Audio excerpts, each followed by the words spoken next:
Good afternoon, passengers. This is your captain speaking. I'd like to welcome everyone aboard this podcast. We are currently cruising at an altitude of 35,000 feet and airspeed of 450 miles per hour. Weather is clear and sunny with a high of 75 degrees. The cabin crew will be coming around in about 20 minutes to offer you a light snack and beverage. So sit back, relax, and enjoy the rest of the podcast.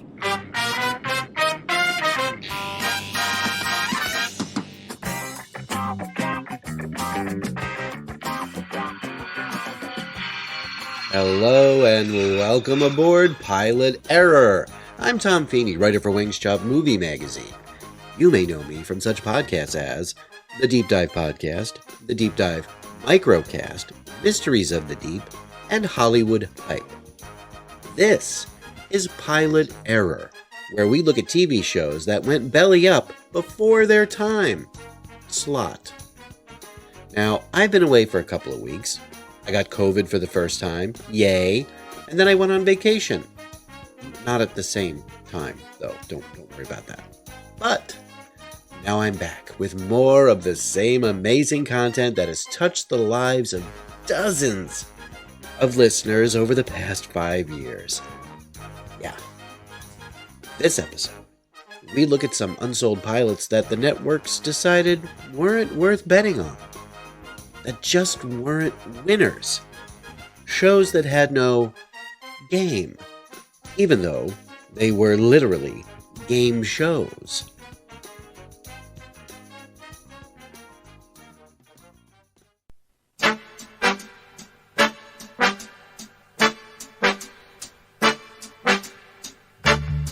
Of course, game shows have been a part of the television landscape since the dawn of the medium, mostly because they are cheap, easy to produce, need no actors or writers per se, and they can attract huge viewing audiences. Some game shows like Jeopardy!, The Price is Right, and Wheel of Fortune are perennial favorites and have become ingrained in American culture. And it may seem like putting together a successful game show is, forgive the pun, a no-brainer. Wheel of Fortune is essentially hangman with a wheel. Jeopardy! Is, instead of questions and answers, is answers and questions.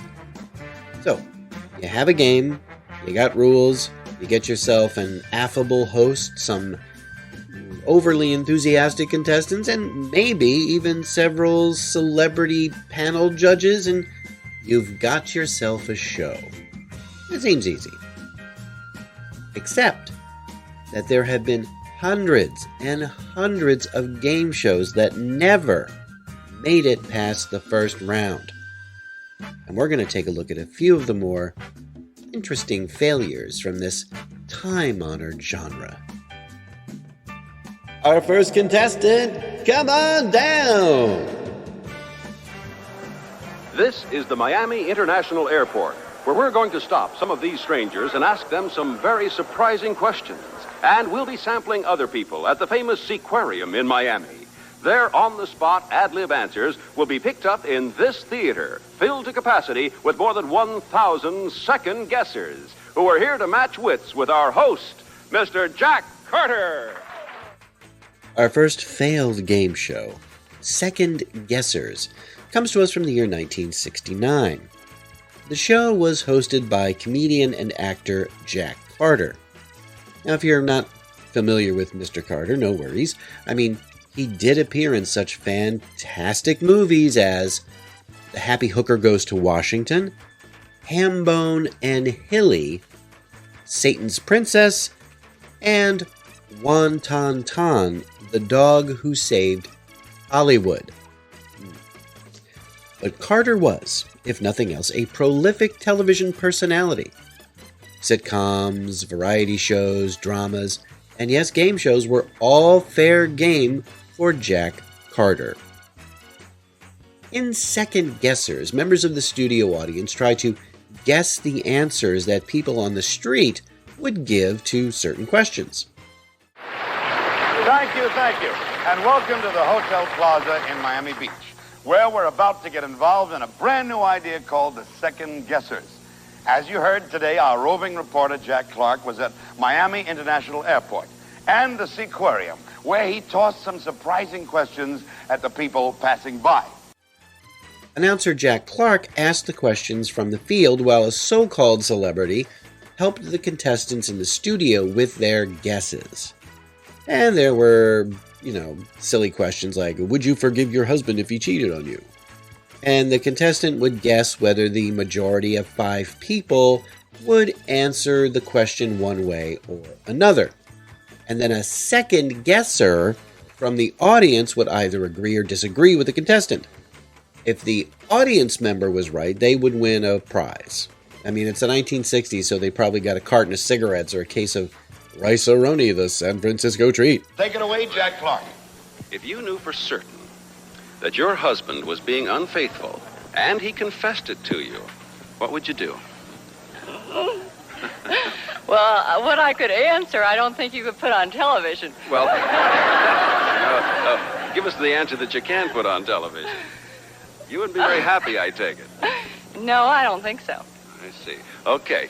We'll say that you would not forgive him. No, I could not forgive or forget. Okay, let's find out from this little lady with the blue eyes. You married how long? Yes, I'm 8 years. 8 years. Now, you heard the question, and it's a tough one. Did. If you knew he was being unfaithful, and he confessed it, he came to you and said, I love you and everything, but this is what happened. Would you forgive him? I'd probably kill him. Kill him, okay. Needless to say, the pilot never sold. However, it has turned up on occasion on the Game Show Network and can be found on YouTube for free. Our next contestant, come on down! Okay, just how bad does a game show have to be to have not 1, not 2, but 3 failed pilots? Oh, buckle up, my friends. We're talking pictures.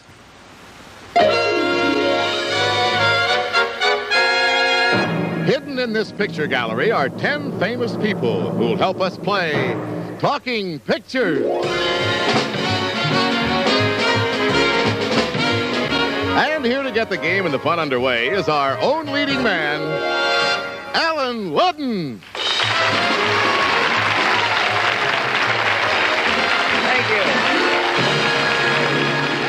Now, you just heard the intro for the second pilot for Talking Pictures, taped in 1968.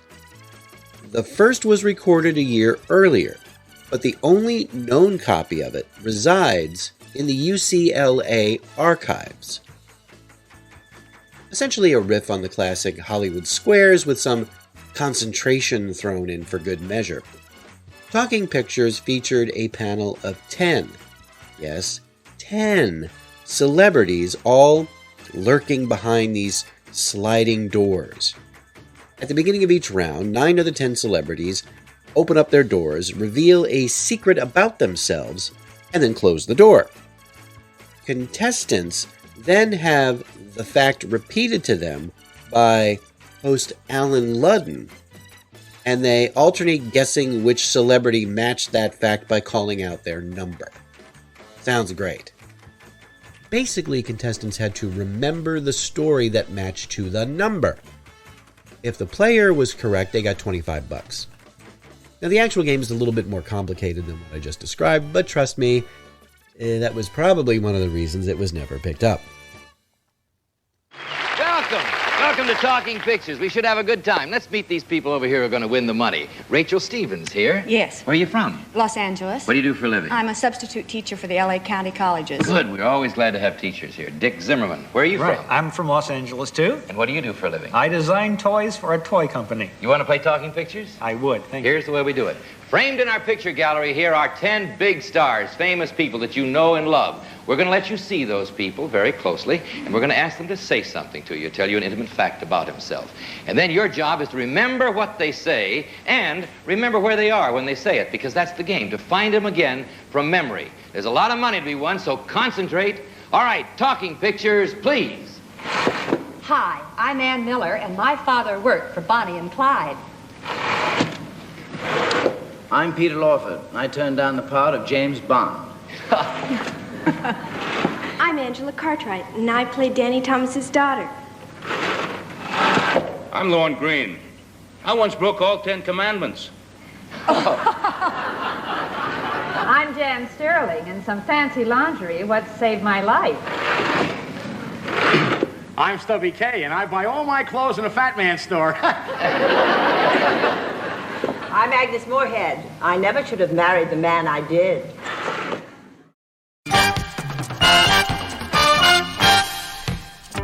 Now, the list of celebrities in the pilot was actually pretty impressive for the day. You had actor Peter Lawford, Bonanza's Lorne Green, Tom Smothers, and Carol Burnett, among others. And yes, I did say there was a third attempt to get the show off the ground 8 years later, in 1976. So, another Talking Pictures was put out there, this time with a new host, Monty Hall from the original Let's Make a Deal. And once again, it was rejected. I'm so sorry, but as a consolation prize, you get to take a copy of our home game back with you as a constant reminder of your dismal failure. Now, who's our final contestant? Our last Unsold game show comes from 1977 and featured a host that was new to the game show racket. In fact, he was new to the entertainment industry itself, having only recently moved to Southern California after a stint as a TV weatherman in Indiana. This week, Joanne Worley. Bonsoir. Robert Urich. Hi there. Hi. Joyce Bulifant. Hi there. Michael McKeon. Hello. And Deborah Lee Scott. Hello. Will be competing against these 5 dance instructors on The Riddlers. With your host, David Letterman. Okay. All right. Thank you. Now, the first item going up for bid is this wonderful automatic garage door opener. Yep, David Letterman was a game show host way back in 1977. It was only his second TV gig after being a writer and performer on a variety show from the Starland Vocal Band. You know, the Afternoon Delight song?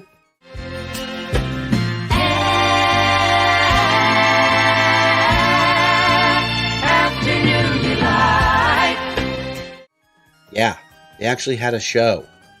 God, I miss the 70s.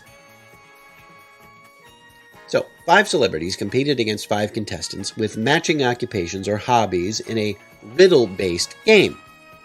Each team took turns, starting with the contestants. The game began when Letterman presented a riddle to the first player. A correct answer granted that player the chance to pose a riddle to their teammate. If the teammate answered correctly, they continued the chain to the next player, and so on.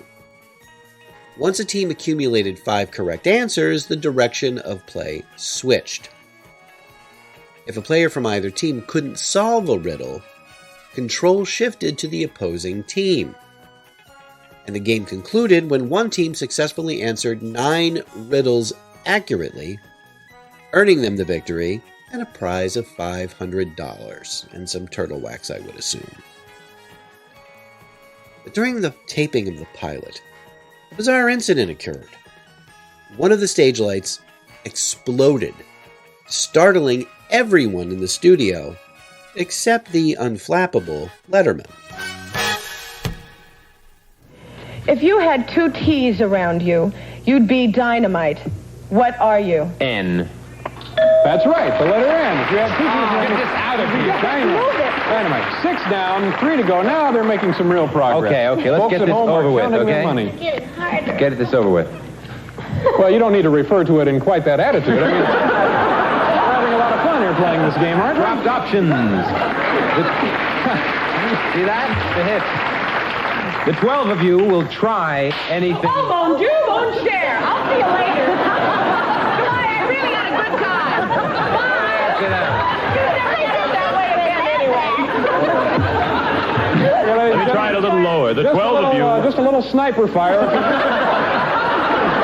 Happens all the time with a new show. Somebody doesn't like it. Boom. I'll try a lot harder. I promise I'll try harder. But... Now where were we? We're going to say this again and pretend that never happened. Despite the poison gas seeping.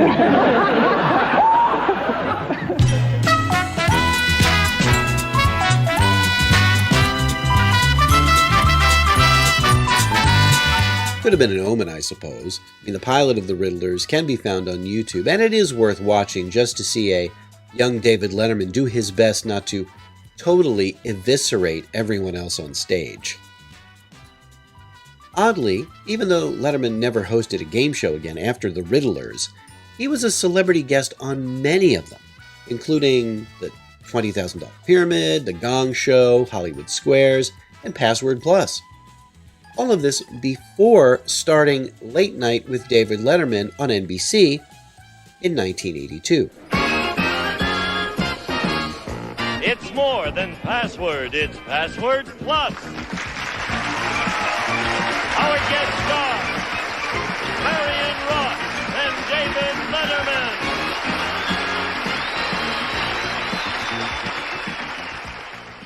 Now remember, you have 60 seconds.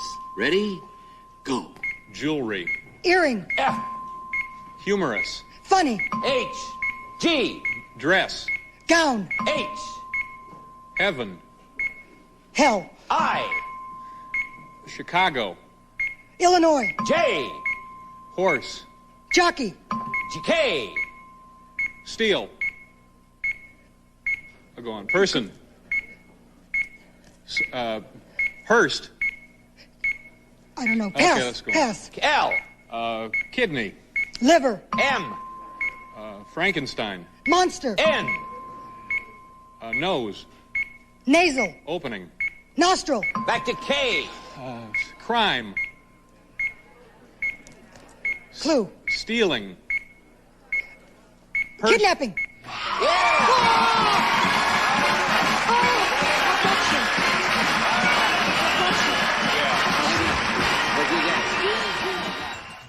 Now, believe it or not, this was just a smattering of the many game shows that never made it. Now, if you like this particular episode, please let us know, and we will cover more of them. There is a treasure trove of these out there, and I love every single bad, awful, terrible one of them.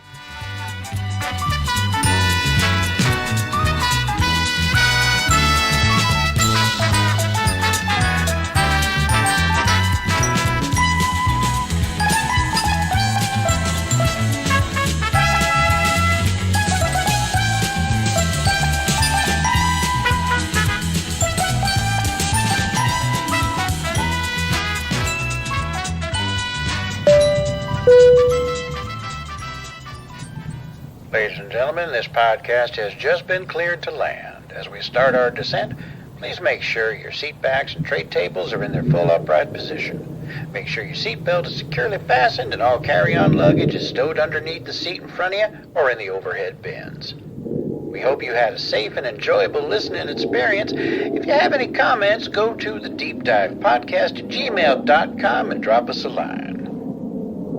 Any clips used in the podcast are meant for educational purposes only and not to infringe on any existing copyrights. And thanks for flying, an Automaton Studios production.